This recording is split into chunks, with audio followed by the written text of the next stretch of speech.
Hey, so Dark Elantra N doing a video on paint. Actually, you know what? I don't think I got to this inside the last video, but like, why is the channel called Dark Elantra N? It really is because, I mean, it's a black Elantra N over here, obviously, badge delete, a blacked out trim, and you guys actually haven't seen this, but the people in the Facebook group have. I haven't made my badge delete video yet. I have that in the pipeline. The Elantra's been moved actually to the back left, so this looks kind of like a normal Elantra, to be honest, which is kind of my goal.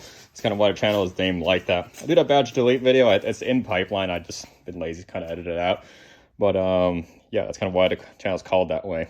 Doing a video today because car just got back from ceramic coat, so probably not gonna be through on video, but the car is way shinier than it was before. Outside it looks absolutely amazing, and see if I can get out during the weekend and get some videos of that.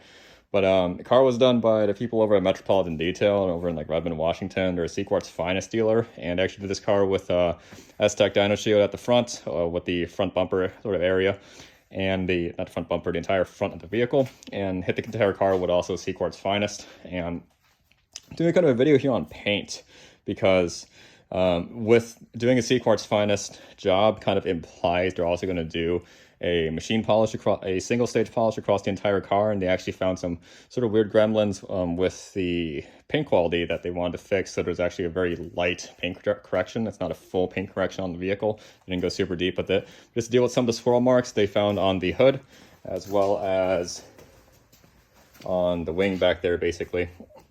So the wing looks absolutely gorgeous right now as well. So if you could sort of shine a light over this, is what I'm kind of be going over. The car is clean, FYI. So that's what's surprising. What you're seeing is flake. You're not seeing dirt or anything else on the car. All of this is truly flake itself. Yeah, so really the car paint is literally perfect. It has to be to apply finest because it kind of represents, I mean, the Car Pro brand. So that's why they're really, really stingy about it. I mean, like, you're not going to go all the way. They're not going to apply that to the vehicle, basically. But one thing, since the paint is pretty much perfect on the car right now, as perfect as it's going to be, you can literally see, I mean, if I move this around, there are no swirl marks anywhere on this car. Is literally perfect. It's more perfect than it came out of the dealer. Something I noticed, which is kind of interesting, is that the paint kind of has a natural sort of like bluish sort of iridescence too. It's kind of like some of the Acuras, if you've seen that in the past.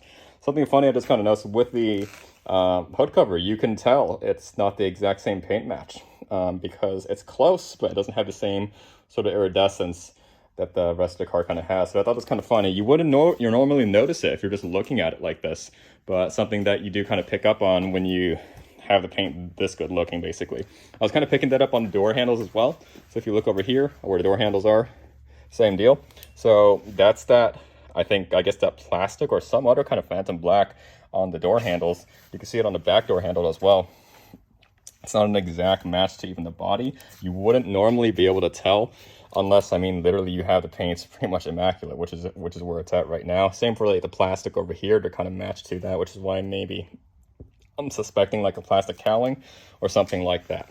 But yeah, car is super shiny, super impressed with it. People over there are class acts, and it's kind of what you expect with a C-Quartz finest dealer anyways. Super communicative throughout the process. They're all car guys. It's probably, I mean, honestly, one of the cheaper cars that goes through their whole operation. There are a lot of German cars sitting there, which I wasn't surprised from seeing them online, so super satisfied with that. But I just thought that was kind of an interesting facet with at least with the paint. I haven't seen sort of mirrors. Yeah, you can see the paint match. Look at the mirrors as well. So comparing sort of what you're getting with the door panel, that color, versus what you're getting with the mirror as well. There's a little bit, I guess it's just plastic maybe, or some other material versus actually the panel, which is obviously going to be your what a majority of that car paint really is going to be applied to. So it's kind of just interesting little facet that I just kind of noticed would be interesting to kind of just point out over there. I'm going to attempt the Rally Armor mudguard install, so we'll see how that goes. Hopefully that works out well. I'll have a video up later today on that. See how that goes.